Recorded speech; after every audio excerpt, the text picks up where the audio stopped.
wanda shi ya dube ni lokacin da na nemi yan agaji, ya fitar da ni sharrukan masu biya ta yanzu ku ji.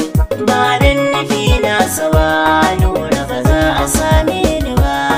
Wanda duka gayar gaba bai raina manyansa ba, ya rike Allah da manzansa ba za ya tozarta ba.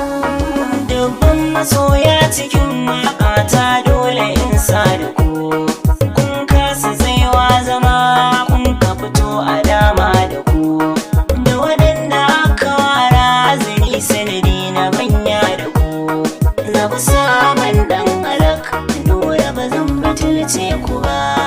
Mai dogon nazari aikinsa da hankali, shi yake jin tausayin na kasayen shiga fargaba. Me za su rasa idan na raya ana yi da ni, me za su samu idan na mutu an manta da ni. Na kasa ganewa laifin da na yi musu ne, ku duban lamari ni ban gane nufinsu ba. Daina kukan zuciya, damuwa ka rage warai, in babu nan ai da can inda ba a ji kukansu ba.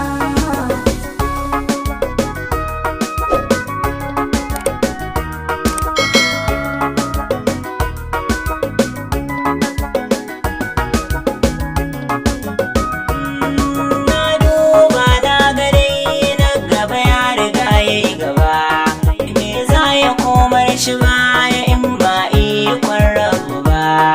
Ni rabbi ya tsaron zuciya ta ban yi hangen su ba, don ko da shekaru nawa ba su kai nasu ba. Kyala ɗan adam ajizi yana tara bai cika goma ba, mace zuwa Nura komai baka gani a halinsu ba. Sun manta Allah shi baya canja alƙawari, ya san abin da ya tsara mini tun na jinjiri. Shi ne ƙarshen gani gane abin da ke zahiri, iya kurewar mutum kun ga ba za ya san gaibu ba. Amfanin ilimi ai aiki ne da shi, in an ki morar sanin ba ba mu ga ranarsa ba. Na so na yi shiru sai daga gara in tsokaci, komai nisan dare gari zai waye kwai lokaci. Lissafin duniya duk ma'aje shi ba tabbaci, me rai ba za ya ce wadansa ba za ya riske shi ba. Kowa ya tabbata dukan mai rai zai zama mace, kuma fara game da yanayin abin da ba za ya fishe mu ba. Alhamdulillah na godewa wanda ya yi zamani, komai nufi nasu ne yadda ya so hakan za a yi, ban raina kyautarsa ba.